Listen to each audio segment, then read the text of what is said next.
Well, hello, everyone. I am Elizabeth McMillan, the editor at EquestrianProfessional.com, and welcome to How Good Riders Get Good, a lifetime of insights with Denny Emerson. Before we get started, I want to thank you all for attending and go over a little information about how the seminar will go. First of all, this webinar is for horse professionals. That means trainers, breeders, instructors, and professional riders are probably going to get the most out of this. And there are two parts to Equestrian Professionals webinars. There's the live open session, which is what you're at right now. And this session is available to all horse professionals free of charge. And then this is followed by a special members-only session. In a few minutes, I'll begin the open session, and I'll introduce Denny. And he and I are going to talk for about 20 to 30 minutes. And during this time, I really encourage you to use the form on the webcast page to type in any questions that you might have. And then after Denny and I are done talking, we're going to spend about 10 to 15 minutes answering the questions that have been submitted via the webcast. Then we'll take a short break. And during this break, if you would like to become a member of Equestrian Professional so that you can partake in the members-only session, you will have time to do that.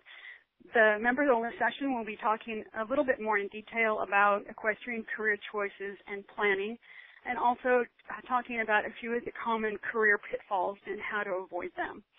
This session will also include a live Q&A where you can call in and speak to Denny directly. And it's a great time to ask questions that might be of a more personal nature or to ask Denny to explain something in more detail. So for tonight's presentation, many of you already know Denny. In fact, I'm hoping quite a few of you have read his book. But I'm also confident that some of you don't know Denny. So I'm really excited for you to meet him and to hear what he has to say. I thought for a while about how I would introduce you, Denny, and I guess the best words I can come up with, and your publisher can come up with, is that I think that Denny Emerson is really a horse professional, and it would really be an understatement to say that Denny has a lot of experience. Denny's knowledge and experience crosses multiple disciplines and breeds. Denny has ridden thousands of horses over many thousands of miles in all kinds of horse sports. He has been president of the United States Eventing Association and the Green Mountain Horse Association, and vice president of the United States Equestrian Team. He has been inducted into 3 halls of fame, and in 2000 he was named one of the 50 most influential horsemen of the 20th century by the Chronicle of the Horse. Denny has been a professional for over 40 years, and he has coached thousands of riders and supported them in achieving their goals. In his new book, How Good Riders Get Good, he shares many important insights.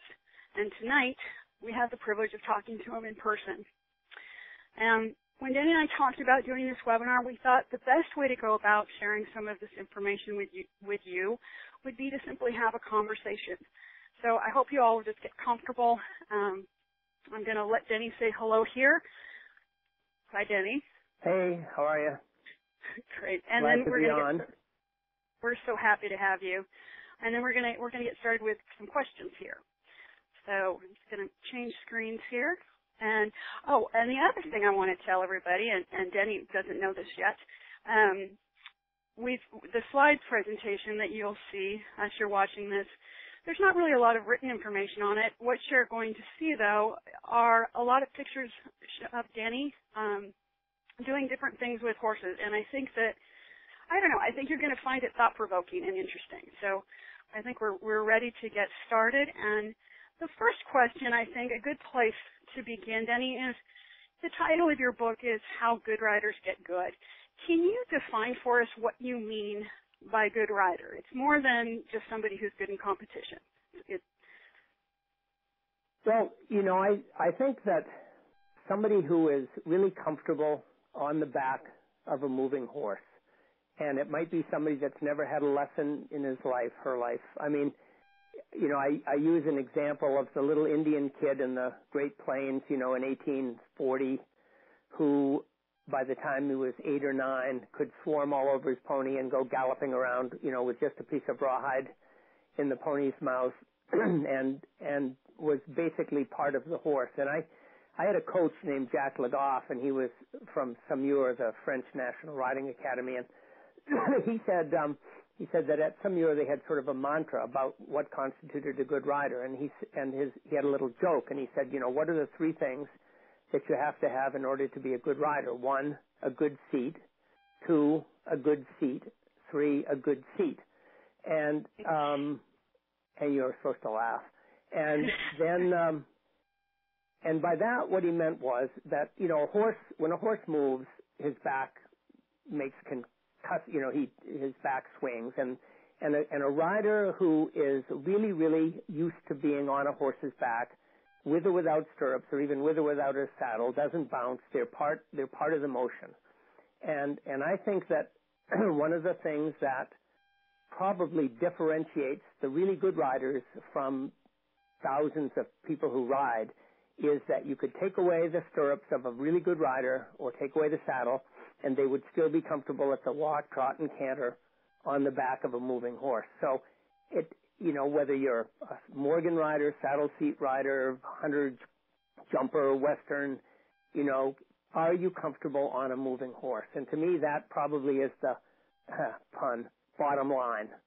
And if you're not, you can acquire an independent seat, but you're going to have to work at it. And it's easier to do when you're 9 or 10 because you sort of effortlessly do it. You don't even realize it. It's like watching little kids ski. I live in Vermont, and you can see these little guys, winging down the mountain, totally fearless, really elastic bodies. And I think it's so much easier to learn to do it, obviously, when you are young, but it doesn't mean you can't do it later. But it probably is going to be more work. That's a quick answer, or maybe a long answer. It's a good answer, though. Okay, and then another question that I had, one of the things that you talk about, you discuss 7 broad areas of choice in your book, How Good Riders Get Good. And one of the things that struck me, and I think we talked about this briefly when we were talking about the webinar, was that some of these areas I don't think a person would naturally think that they could change or that they had a choice in. And one of those was the title of one of your chapters, I think. It was The Body You Choose to Ride With. What are some of the choices that riders have with their bodies? And what everybody's looking at here, Denny, is a picture of you riding endurance. It looks like terrain looks sort of like the Tevis Cup.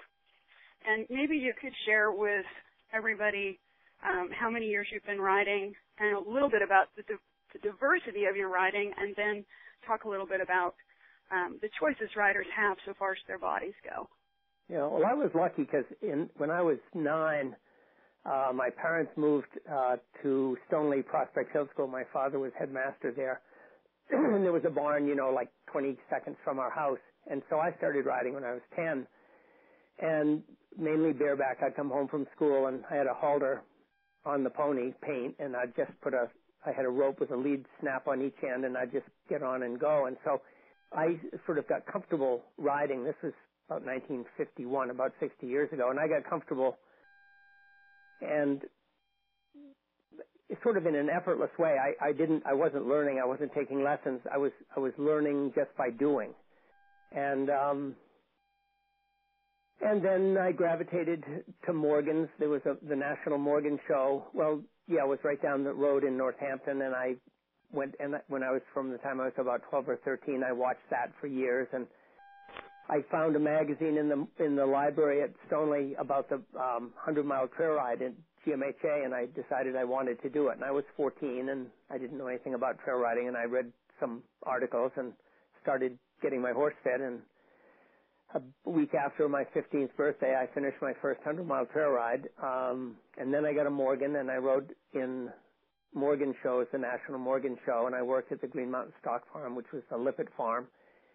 And then I saw my first event in 1961, 50 years ago. That was the summer that I was about to turn 20, and decided that I wanted to do that and got involved in eventing and have done that for 50 years. But I've done endurance riding. I did the Tevis Cup in 2004. I did half of it in 2003, and the horse got a stone bruise. Then I completed in 2004. And I've done, a lot of different sports. I've steeplechased and fox hunted and shown hunters and jumpers and dressage and a lot of the pieces, ridden saddle seats. So And the body you choose to ride with, one of the things that I find interesting is that you go to almost any sports program of any high school in America, even junior high, and you'll see the kids running. They'll probably have a weight room. They're very, very tuned in to getting them fit and agile and supple. And I've never been to a horse place where there was a weight room or where the kids were running or getting fit. And, it's just axiomatic that if you're a fitter athlete, you're going to have more endurance, you're going to be more agile, more supple.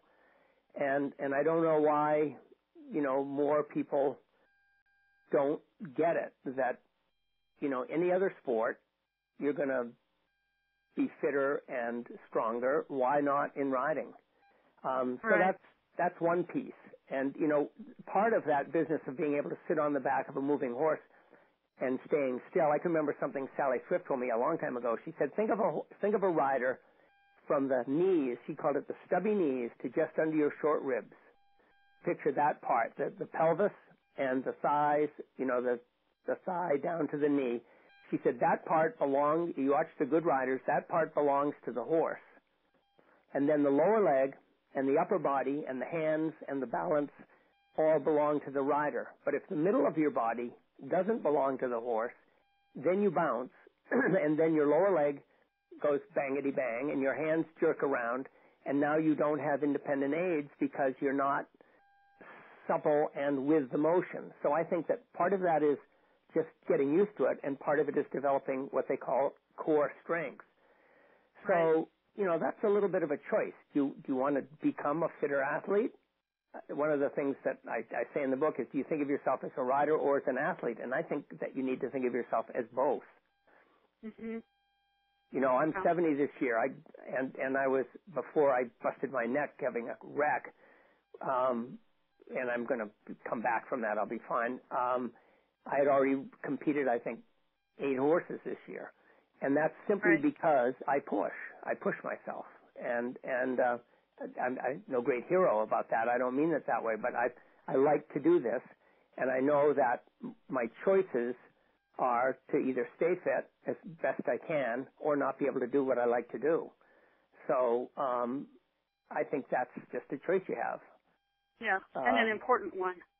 A big one, yeah. Mm-hmm. There was a guy here named Walt Gervais. He rode in his first prelim 3-day event when he was 75 years old. And he was still going training at 80. But he had been a boxing champion in the Navy in 1942, and he had been 25th in the Boston Marathon in 1946. He'd been an athlete for 60-something years, and he was my role model. And I can remember one time watching Walt humping hay bales, and he's like 77, right? And he's lifting all these hay bales, and he said, I don't like this. He said, when you see me doing all this, I'm not enjoying it, but I know I'm doing myself some good. And the minute he said that, it sort of resonated with me. You know what? It's a lot easier to sit and watch television than to go for a hike. It's a lot easier to just sit around than to lift hay bales or lift water buckets or sweep the barn aisle. But when you do those things, you're doing yourself some good. And that's what allowed Walt to be an elite athlete far, far beyond where most people have quit. Wow. That's powerful. Yeah, really powerful.